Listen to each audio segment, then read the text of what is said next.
Hello मेरे प्यारे बच्चों, कैसे आप लोग? उम्मीद करते हैं कि आप लोग स्वस्थ होंगे और मस्त होंगे और खुश होंगे। तो मेरे प्यारे बच्चों, जैसे कि आप लोगों को पता है कि कल हम लोग क्या किए थे? कल बातचीत किए थे कि क्या होते हैं विशिष्ट लक्षण और उनके कौन-कौन से उदाहरण हैं। हम लोग उनके बारे में क्या किए थे? बातचीत किए थे।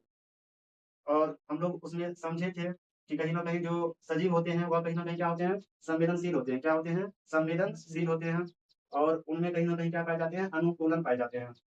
संवेदनशील का मतलब होता है क्या? कि वातावरण में अगर कोई भी परिवर्तन आ रहे हैं या बाह्य वातावरण में किसी भी तरह का परिवर्तन आ रहे हैं, उन परिवर्तन को महसूस करना ही क्या कहलाते हैं? संवेदनशीलता। और कहीं न कहीं यह लक्षण सिर्फ़ सजीवों में देखने को मिलते हैं। यह लक्षण किसमें सिर्फ़ देखने को मिलते हैं? तो सजीवों में देखा जाता है। यह निर्जीव में नहीं देखने को मिलता है। तब जाकर इसको हम लोग क्या बोलते हैं? विशिष्ट लक्षण। तो अब हम लोग बातचीत करेंगे अनुकूलन के बारे में कि अनुकूलन क्या होते हैं? कि बोले अनुकूलन का मतलब होता है क्या? कि वातावरण में जो परिवर्तन हुए, उनको अनुभव किए, तो वह हो गया संवेदनशीलता। और संवेदनशील होकर के अपने शरीर में क्या लाए? परिवर्तन लाए, तो उसे हम लोग क्या बोलेंगे? अनुकूलन। और फिर हम लोग आगे बातचीत किए थे कि कहीं न कहीं कि सजीव में एक निश्चित जीवन अवधि या जीवन काल होते हैं। तो जीवन काल का मतलब क्या होते थे? कि जीवन काल का मतलब होता है क्या? कि किसी भी जीव के जन्म से लेकर प्राकृतिक मृत्यु के बीच के समय को ही हम लोग क्या बोलेंगे? जीवन अवधि या जीवन काल। हम लोग कल पढ़ चुके हैं इन सारे बातों को। तो इसीलिए जो बच्चे नए हैं, अगर वह यह वीडियो देख रहे हैं, तो उनसे अनुरोध है कि वह जाकर कल का वीडियो एक बार देख ले, ताकि उसको क्या हो, अगला जो यह लेक्चर हो, उसको क्या हो, आसानी से समझ में आ जाए। तो चलिए हम लोग बातचीत करते हैं। तो आज कल हम लोग पढ़ चुके थे क्या? तो सजीव संवेदनशील होते हैं, सजीव में एक निश्चित जीवन काल पाए जाते हैं, जीवन अवधि होते हैं। आज हम लोग बातचीत कर रहे हैं तीसरा। तो तीसरा टॉपिक है हम लोगों का क्या? तीसरा टॉपिक हम लोगों का है कि जो सजीव होते हैं, वह कहीं न कहीं जीवित कोशिकाओं के बने होते हैं। ये हम लोग बातचीत करेंगे सजीव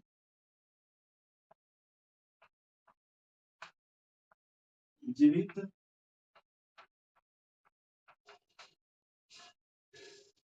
कोशिका के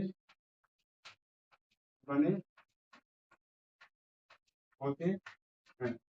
बोले तीसरा जो लक्षण है, ये हम लोग क्या कहते हैं? तो विशिष्ट लक्षण, कि जो सजीव होते हैं वह कहीं न कहीं जीवित कोशिका के बने होते हैं। यह इनका विशिष्ट लक्षण है। यह यह सजीव का सजीव का विशिष्ट लक्षण है। विशिष्ट लक्षण है। तो अगर हम लोग बातचीत करेंगे कि अभी हम लोग क्या लिखे कि जो सजीव है वह कहीं न कहीं क्या है? तो सजीव जीवित कोशिका के बने होते हैं। यह सजीव का क्या है? तो विशिष्ट लक्षण है। यह सजीव का क्या है? तो विशिष्ट लक्षण है। तो बोले ठीक। अब देखिए हम लोग अगर बातचीत करेंगे कि जीवित कोशिका क्या होते हैं? बोले जितने भी सारे जीव हैं, जितने भी सारे आपको क्या दिखाई दे रहे हैं? जीव दिखाई दे रहे हैं। वह जीव कहीं न कहीं वह कोशिका के बने होते हैं। किसके बने होते हैं? कोशिका के बने होते हैं। जैसे अगर हम लोग बातचीत करेंगे, अब देखिए जैसे इंसान के बारे में बात करेंगे, इंसान का इतना बड़ा शरीर, इतना हिष्ट-पुष्ट शरीर, इतना बड़ा शरीर जो बने होते हैं, वह कहीं न कहीं क्या होते हैं? छोटे-छोटे कणों से मिलकर बने होते हैं। कण का मतलब क्या? तो कोशिका। इतना सारा विशाल, इतना बड़ा विशाल शरीर का जो निर्माण हुआ है सजीवों का, तो कहीं न कहीं वह छोटे-छोटे कोशिकाओं के मिलने से इतने सारे विशाल शरीर का क्या हुए हैं? निर्माण हुए हैं। अगर हम अपने बारे में बातचीत करेंगे या आप लोगों के बारे में बातचीत करेंगे, तो कहीं न कहीं ध्यान रखिए कि जो हम लोगों का जो शरीर बने हैं, वह कहीं न कहीं किसके बने होते हैं? तो कोशिका के बने होते हैं। किनके बने होते हैं? कोशिका के। हाँ, कोशिका के बने होते हैं। जी सर। समझे? जी सर। तो अब देखिए बहुत सारी जब कोशिका आपस में मिलते हैं तो कहीं न कहीं क्या बनाते हैं? उत्तक, और उत्तकों के समूह से क्या बनते हैं? अंग, और बहुत सारे जब अंग आपस में मिलते हैं तो कहीं न कहीं क्या बनाते हैं? यह हम लोगों के अंगतंत्र, और बहुत सारे अंगतंत्र के मिलने से कहीं न कहीं क्या होते हैं? संपूर्ण शरीर का क्या हो जाते हैं? निर्माण हो जाते हैं। तो हम लोगों का इतना बड़ा विशाल शरीर जो बने हैं वह कहीं न कहीं किस चीज़ से बने हैं? तो कोशिका से। तो हम लोग अगर बातचीत करेंगे कि जितने भी सजीव हैं वह कहीं न कहीं जीवित कोशिकाओं से बने होते हैं। तो बोलेंगे अगर ठीक सर, तो कोशिका क्या होते हैं? तो इनके बारे में हम लोग क्या करेंगे? इसका परिभाषा लिखने का कोशिश करेंगे कोशिका का केवल। तो कोशिका क्या होते हैं? तो बोले कोशिका के बारे में अगर हम लोग बात करेंगे तो बोले यह यह जीवों की यह जीवों यह जीवों का सबसे यह जीवों का सबसे छोटी इकाई है। कोशिका क्या है? तो यह जीवों का सबसे छोटी इकाई है। यह जीवों का सबसे छोटी इकाई है। तो अगर कोशिका के बारे में पूछे कि कोशिका क्या है, तो जीवों के सबसे छोटी इकाई को हम लोग क्या कहेंगे? जीवों के, सॉरी यहाँ पर दीजिएगा, काम नहीं हुआ, यहाँ पर के, यह जीवों के सबसे छोटी इकाई है। और जीवों के सबसे छोटी इकाई को ही हम लोग क्या बोलेंगे? कोशिका। कि जिस चीज से जीव बनना शुरू हुआ है या बनना प्रारंभ किया है, उन चीजों को ही हम लोग क्या बोलेंगे? कोशिका। क्या बोलेंगे? कोशिका। अगर हम लोग बातचीत करेंगे इनका अध्ययन, कोशिका का अध्ययन क्या कहलाते हैं? अगर हम लोग इनका अध्ययन के बारे में बात करेंगे कि इनका जो अध्ययन है, तो कोशिका का अध्ययन क्या करेंगे? क्या करेंगे? क्या करेंगे? हाँ, साइटोलॉजी। क्या करेंगे? साइटोलॉजी। तो कोशिका का अध्ययन क्या करेंगे? साइटोलॉजी। तो उसके बाद तो सबसे पहले देखिए कोशिका का अध्ययन क्या करेंगे? साइटोलॉजी। और कोशिका क्या है? तो जीवों के सबसे है, जीवों के सबसे छोटी इकाई हम लोग क्या कहेंगे? कोशिका। तो बोले उसके बाद देखिए अगर हम लोग उनके बारे में बात करेंगे कि सर इसका खोज किसने किया, तो बोले अगर इसका खोज के बारे में बातचीत करेंगे, इसका खोज किसने किया, तो बोले इसका खोज जो किया था, किसने किया था? इसका खोज किया था कौन?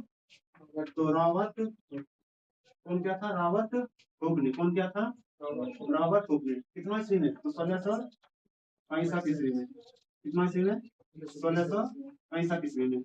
1665 ईस्वी में सबसे पहले कोशिका को देखा किसने? तो रॉबर्ट हुक ने। लेकिन यह कोशिका क्या थे? मृत कोशिका थे। यह कोशिका जो देखा रॉबर्ट हुक ने, वह कोशिका क्या थे? मृत थे। तो अब कोशिका का अध्ययन क्या करेंगे? साइटोलॉजी। और कोशिका को किसने किया था? रॉबर्ट हुक ने। कितना ईस्वी में? तो 1665 ईस्वी में। कोशिका क्या है? तो जीवों की सबसे छोटी इकाई को हम लोग क्या कहेंगे? कोशिका। अगर हम लोग बातचीत करेंगे कि यह जो कोशिका है ना, यह जो कोशिका है, इसे इसे सबसे पहले इसे सबसे पहले ओक पादप में, किस पादप में? ओक पादप में। किस पादप में? ओक पादप, ओक पादप के छाल में, ओक पादप के छाल में, ओक पादप के छाल में देखा गया था ना, देखा था। तो कोशिका को सबसे पहले किस पेड़ में देखा गया था? तो ओक पादप के छाल में, छाल में देखा था। उसका नाम था, और उसका नाम है, उसका नाम कौर कोशिका था। क्या था? तो कौर कोशिका, कौर कोशिका, कौर कोशिका था। अगर देखा जाए तो अगर हम लोग अभी बातचीत किए कि जो कोशिका है ना, इसे सबसे पहले किस पेड़ में देखा गया? तो ओक पादप में, ओक पादप में देखा गया। तो जो ओक पादप है, उस ओक पादप के छाल में देखा था क्या? तो कोशिका। उस कोशिका का नाम था क्या? तो कौर कोशिका। और इस यह जो कोशिका थे, कौर कोशिका जो थे, नोट में देखकर अगर बात करेंगे, नोट में यह कौर कोशिका ना, यह कौर, यह कौर कोशिका, कोशिका क्या थे? तो मृत थे। क्या थे? तो मृत थे। जो कोशिका को देखा ना, जो कोशिका को देखा, वह कोशिका कौन सा था? तो कौर कोशिका।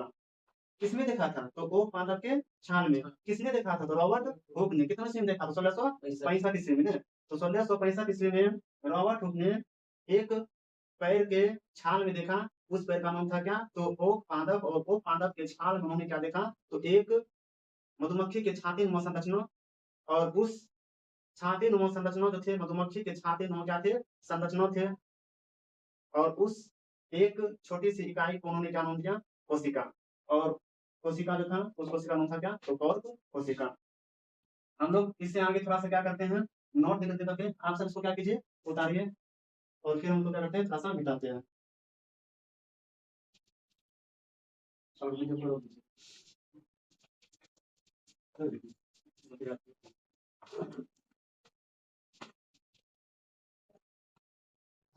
तो आप लोग उतार लिए थे।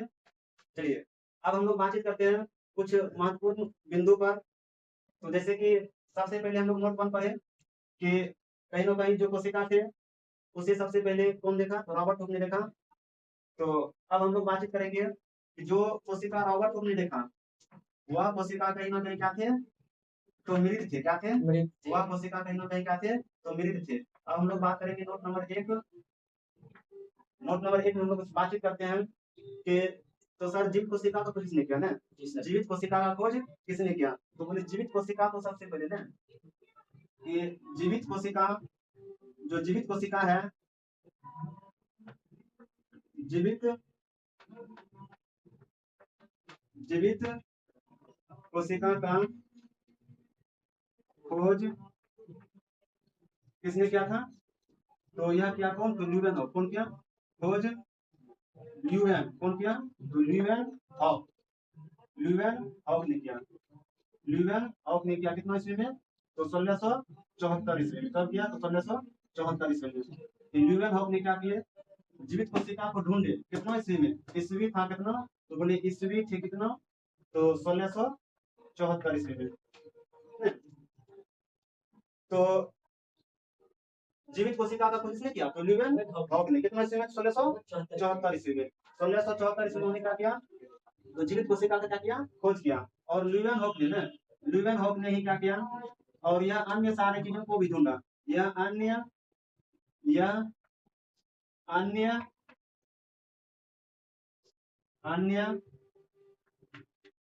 खोज भी किया। यह अन्य खोज भी किया। जैसे जैसे कि जैसे कि आरबीसी, आरबीसी और क्या? जीवाणु। कौन सी? जीवाणु। और क्या? तो शुक्राणु। शुक्राणु और क्या? तो प्रोटोजोआ। प्रोटोजोआ। प्रोटोजोआ। ईटीसी का ईटीसी का ईटीसी का खोज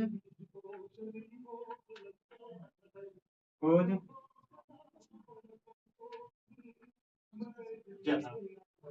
आप समझिए बात कि जो जीवित कोशिका है ना, जो जीवित कोशिका है, उन जीवित कोशिकाओं को किसने ढूंढा? तो बोले उन जीवित कोशिकाओं को ढूंढा कौन? तो ल्यूवेन हॉक ने। कौन ढूंढा? तो ल्यूवेन हॉक ने। और ल्यूवेन हॉक ने कब ढूंढा? तो 1674 ईस्वी में। बोले उसके बाद ल्यूवेन हॉक ने ऐसा नहीं कि केवल वह जीवित कोशिका को ही क्या किया है? ढूंढा है। उन्होंने बहुत सारी चीजों का क्या किया? खोज किया। जैसे आरबीसी, जीवाणु, शुक्राणु, प्रोटोजोआ, ईटीसी का भी खोज किसने किया? तो वह ल्यूवेन हॉक ने ही इन सभी चीजों का क्या किया? खोज किया है। तो अगर आप लोगों को पूछेगा कि आरबीसी का खोज किसने किया? ल्यूवेन हॉक ने। जीवाणु का खोज ल्यूवेन हॉक ने। शुक्राणु का खोज ल्यूवेन हॉक ने। इन सारे चीजों का जो खोज किया है वो किसने किया है? तो ल्यूवेन हॉक ने। और यहाँ जो जीवित कोशिका है, उनका भी खोज किया किसने? तो ल्यूवेन हॉक ने। बोलिएगा सर जीवित कोशिका फिर होता क्या है? इनके बारे में बताइए। तो बोले जो जीवित कोशिका होते हैं, समझिए थोड़ा सा बात कि जीवित कोशिका और मृत कोशिका को हम लोग क्या करेंगे? कैसे अंतर करेंगे? कोई जीवित है और कोई मृत है।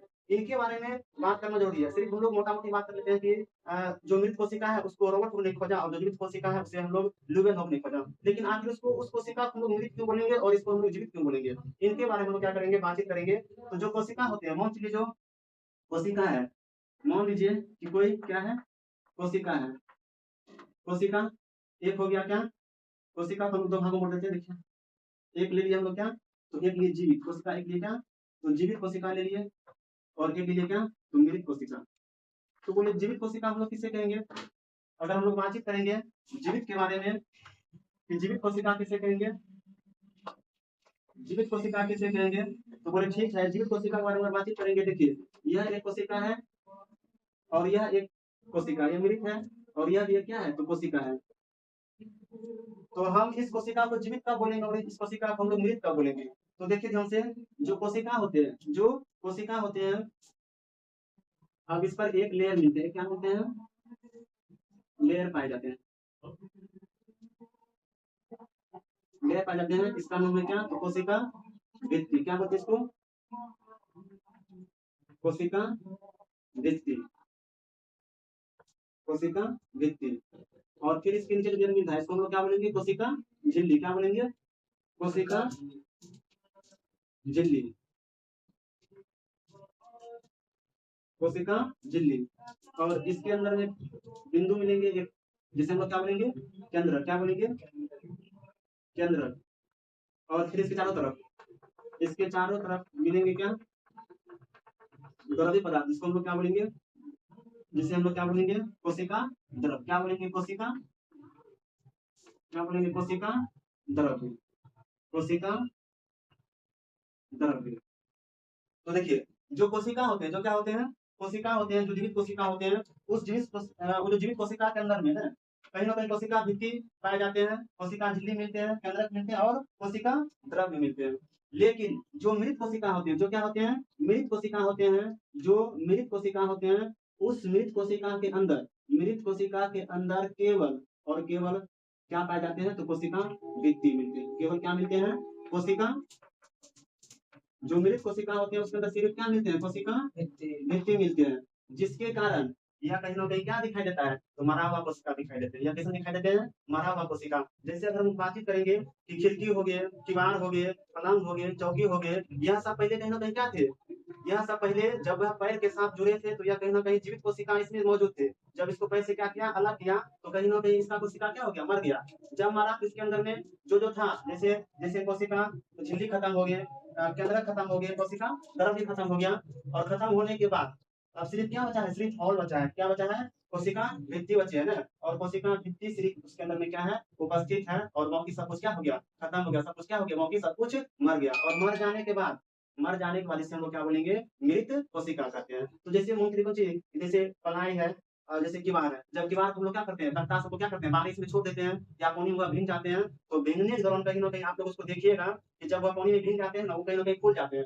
इसका मतलब क्या, कि यह जो कोशिका है इसके अंदर जो खाली जगह है, इसमें क्या भर जाते हैं, पानी। क्या भर जाते हैं, पानी। जब हम लोग चौकी हो गया, दीवार हो गया, जब उसको क्या कर देते हैं हम लोग, बाहर छोड़ देते हैं, तो बाहर जब छोड़ देते हैं तो कहीं ना कहीं वह पानी के कारण फूल जाते हैं। इसका मतलब क्या, कि जो मृत कोशिका थे उसके अंदर के जो खाली जगह थे उसमें क्या हो गया, पानी भर गए। और पानी भरने के बाद वो क्या हो गई, फूल गए। तो हम लोग समझ गए ना कि जीवित कोशिका क्या होते हैं और मृत कोशिका क्या होते हैं। कि जीवित कोशिका किसे बोलेंगे, वैसा कोशिका जिसके अंदर में क्या हो, केंद्रक झिल्ली, कोशिका झिल्ली हो, कोशिका भित्ति हो, केंद्रक हो और कोशिका द्रव हो, उसे हम लोग क्या बोलेंगे, जीवित कोशिका। और मृत कोशिका किसे बोलेंगे, जिसके अंदर ये सब नहीं हो, उसे हम लोग क्या बोलेंगे, मृत कोशिका बोलेंगे। समझिए, जी सर। हाँ, तो अब हम लोग बातचीत करेंगे, इसको थोड़ा सा क्या करते हैं हम लोग, मिटा देते हैं, मिटाए।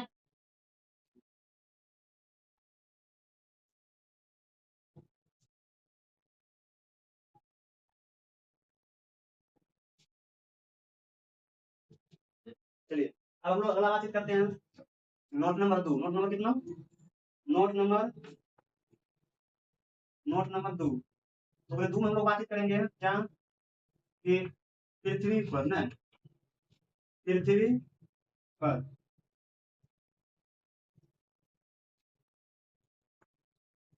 पृथ्वी पर, पृथ्वी पर, पृथ्वी पर सबसे बड़ी कोशिका, पृथ्वी पर सबसे, पृथ्वी पर सबसे बड़ी कोशिका,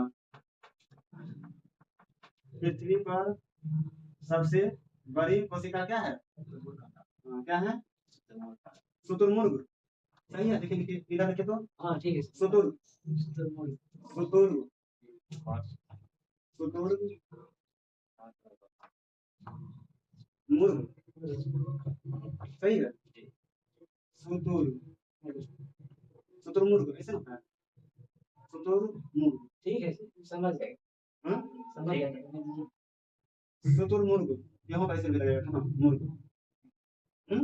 चलिए, तो अगर हम लोग बातचीत करेंगे कि पृथ्वी पर सबसे बड़ी कोशिका क्या है, तो शुतुरमुर्ग का अंडा, शुतुरमुर्ग का कौन सी, अंडा, शुतुरमुर्ग का अंडा। अगर हम लोग इनके अंडे के बारे में बातचीत करेंगे कि जो शुतुरमुर्ग का अंडा होते हैं, तो पृथ्वी पर पाए जाने सबसे बड़ी कोशिका क्या है, शुतुरमुर्ग का अंडा। और अगर इनके अंडे के बारे में बातचीत करेंगे तो इसका व्यास जो होता है ना, इनका क्या इनका जो व्यास होते हैं वह क्या होते हैं 15 सेंटीमीटर, क्या होते हैं 15 सेंटीमीटर। और इसका जो वजन होते हैं क्या होते हैं, जो वजन होते हैं वह 1.5 kg से कितना होता है, 1.5 kg से 2 kg होता है, 1.5 kg से 2 kg होते हैं। बोले इसका जो रंग होते हैं, इनके रंग के बारे में हम लोग बातचीत करेंगे। तो बोले इनका जो रंग होते हैं वह क्या होते हैं, क्रीम कलर। कैसा होता है, क्रीम कलर का होता है। इसका जो रंग होता है वो कैसा होता है, क्रीम कलर का होता है। बोले इसका हम लोग क्या करेंगे, इसका उपयोग, इसका क्या, अगर हम लोग क्या करेंगे, इसका उपयोग के बारे में अगर बातचीत करेंगे, इसका उपयोग हम लोग देखेंगे तो इसका उपयोग हम लोग किस चीज में करेंगे, तो भोजन के रूप में, किस चीज में, भोजन प्लस क्या, सजावट के रूप में, सजावट में ना, भोजन प्लस में क्या, सजावट के रूप में हम लोग क्या करते हैं, इसका उपयोग करते हैं। अगर इसके खोल के बारे में बात करेंगे तो इसका खोल क्या होते हैं, इनका खोल क्या होते हैं, इनका खोल क्या होते हैं, काफी मजबूत होते हैं। क्या होते हैं, काफी मजबूत, काफी मजबूत, इनका खोल क्या होते हैं, काफी मजबूत होते हैं। क्या हुआ, गानों का आवाज है, गानो आज के जन्म में कृष्ण है, ठीक है, और गणेश है ना, इसी जी पर मुझे बता ना। तो देखिए अगर हम लोग बात करें क्या, तो पृथ्वी पर सबसे बड़ी कोशिका क्या है, स्तंभ का अंडा। उनका व्यास क्या होता है, 15 सेंटीमीटर, वजन 1.5 से 2 kg, रंग क्या होते हैं, ग्रीन कलर का। इसका उपयोग हम लोग क्या करते हैं, भोजन के रूप में करते हैं और सजावट के रूप में करते हैं। और इसके खोल, वो जो अंडा होते हैं ना, जो स्तंभ का अंडा होते हैं, वह अंडा इतना, उसका जो खोल होता है इतना मजबूत होता है, अगर आप उनके खोल पर चढ़ जाइएगा ना तो उसके खोल को छू नहीं होंगे। अब बोले ठीक है इसमें क्या मिलते हैं, बोले इसके अंडे में मिलता क्या है, तो बात करेंगे इसके अंडे में जो उपस्थित होते हैं, इसके अंडे में जो उपस्थित होते हैं, इधर थोड़ा सा देते हैं, इसके अंडे में क्या होते हैं, जो उपस्थित होते हैं, इसके अंदर में जो क्या होते हैं, उपस्थित होते हैं, वह होते हैं क्या, तो विटामिन, विटामिन ए और ई, प्लस में क्या, तो थायमिन, क्या मिलता है, थायमिन। तो इसके अंडे में क्या क्या मिलेगा, विटामिन ए और विटामिन ई और थायमिन मिलते हैं, किसके अंडे में, शुतुरमुर्ग के अंडे में। और इसमें जो ऊर्जा मिलते हैं, इसमें जो क्या मिलेंगे, ऊर्जा मिलेंगे शुतुरमुर्ग के अंडे में, वह क्या मिलेंगे, एक अंडे में 2000 कैलोरी क्या मिलेंगे, ऊर्जा मिलेंगे। एक अंडे में 2000 कैलोरी क्या होंगे, ऊर्जा मिलेंगे। समझिए अगर हम लोग एक साधारण अंडे खाते हैं, एक क्या करते हैं, अगर हम लोग एक साधारण अंडे खाते हैं तो कहीं ना कहीं साधारण अंडे खाने के बाद हम लोगों को क्या होते हैं, 74 कैलोरी ऊर्जा मिलते हैं। एक जो मुर्गी के अंडे होते हैं, जो क्या होते हैं, जो मुर्गी के अंडे होते हैं ना, जो क्या होते हैं, मुर्गी के अंडे होते हैं, मुर्गी के अंडे को जब हम लोग खाते हैं तो कहीं ना कहीं क्या होते हैं, 74 कैलोरी, कितना, 74 कैलोरी ऊर्जा क्या होते हैं, प्राप्त होते हैं। लेकिन कहीं ना कहीं अगर हम लोग एक ही अंडा शुतुरमुर्ग का खाएंगे तो कहीं ना कहीं क्या होंगे, 2000 कैलोरी ऊर्जा एक ही बार में क्या हो जाएंगे, प्राप्त हो जाएंगे ना। तो हम लोग थोड़ा सा क्या करिए, शुतुरमुर्ग के अंडे के बारे में बात किए, तो बताइए शुतुरमुर्ग के अंडे का क्या कितना होता है, कितना होता है, 15 सेंटीमीटर, वजन कितना होते हैं, 1 से 2 kg, रंग क्या होते हैं, ग्रीन कलर। इसका उपयोग क्या करते हैं, भोजन और सजावट के रूप में। बड़े बड़े होटल में देखिएगा उसके अंडे को क्या करता है, अच्छा से फोड़ करके उसको कोटा प्रमाण करके उसको क्या करता है, गुलदस्ता फूल तो क्या करते हैं, रख देते हैं ना। और इसका फूल काफी क्या होते हैं, कितने मजबूत होते हैं, कि जिस तरह देते हैं नारियल का फूल, उस तरह से क्या होते हैं, इनका फूल के बहुत मजबूत होते हैं, उस पर आप चाह लीजिए इस पर कोई प्रभाव नहीं पड़ेगी। बोले इसमें क्या पाए जाते हैं, तो विटामिन ए और विटामिन ई और थायमिन पाए जाते हैं। बोले एक अंडे में कितना कैलोरी ऊर्जा पाए जाते हैं, 2000 कैलोरी ऊर्जा क्या होते हैं, उपस्थित होते हैं। अगर बात करेंगे एक साधारण सी मुर्गी के अंडे में, एक साधारण सी मुर्गी के अंडे में कितना ऊर्जा, तो 74 कैलोरी ही ऊर्जा क्या होते हैं, उपस्थित होते हैं। तो हम लोग अभी बात की थी पृथ्वी पर ना, तो पृथ्वी पर पाए जाने वाले सबसे बड़ी कोशिका क्या है, तो शुतुरमुर्ग का अंडा। और सबसे छोटी कोशिका के बारे में बात करेंगे तब, सबसे छोटी कोशिका, हाँ निकालते हैं इसको थोड़ा सा, छोटी कोशिका क्या है,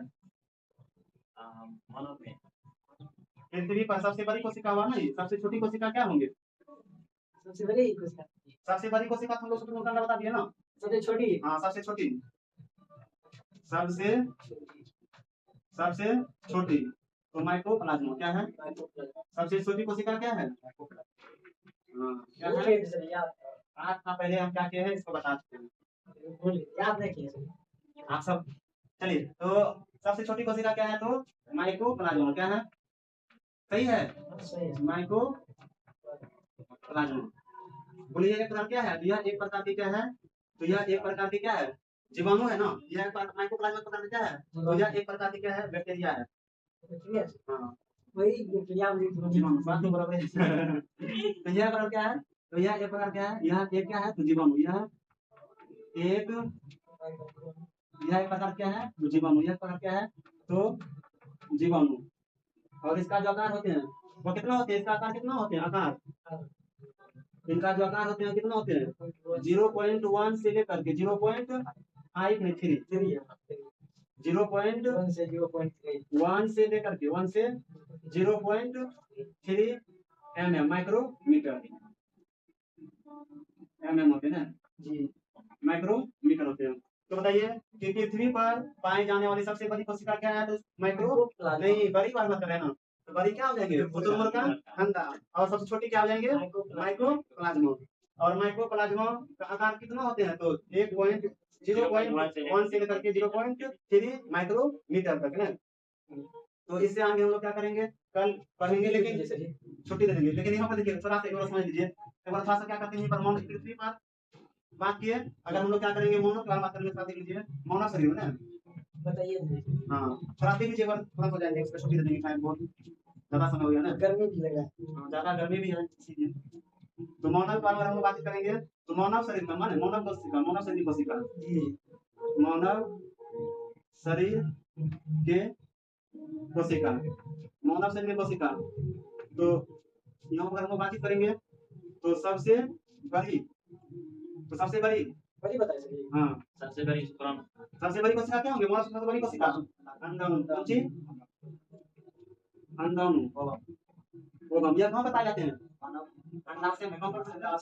सबसे छोटी शुक्राणु। कौन सी? शुक्राणु को किसने किया था? खोज किसने किया था? अभी बताया ल्यूवेन हॉक। ध्यान रखिए, दिमाग से निकल जाता है सर। ल्यूवेन हॉक किसने किया था? लुबेन हो। हाँ। सबसे लंबी कोशिका लंबी कोशिका सर। तंत्रिका कोशिका। कौन सी? तंत्रिका कोशिका। तंत्रिका तंत्रिका कोशिका के सबसे छोटी इकाई को हम लोग क्या बोलते हैं? तंत्रिका कोशिका के सबसे छोटी इकाई को हम लोग क्या बोलते हैं? न्यूरॉन। क्या बोलते हैं? कहीं ना कहीं तंत्रिका कोशिका बने होते हैं कौन चीज से? न्यूरॉन। तो न्यूरॉन से। कौन बने होते हैं? न्यूरॉन से। तो मेरे प्यारे बच्चों, आज की क्लास यहीं पर करते हैं क्या समाप्त, क्योंकि बहुत ज्यादा समय हो गया है और हम लोगों को जाना है मेला देखने के लिए। क्या जी सर, ठिकाना देखना है। तो हम सभी चलेंगे और आप सभी जाइए, घूमिए फिरिए और मेला देखिए। धन्यवाद।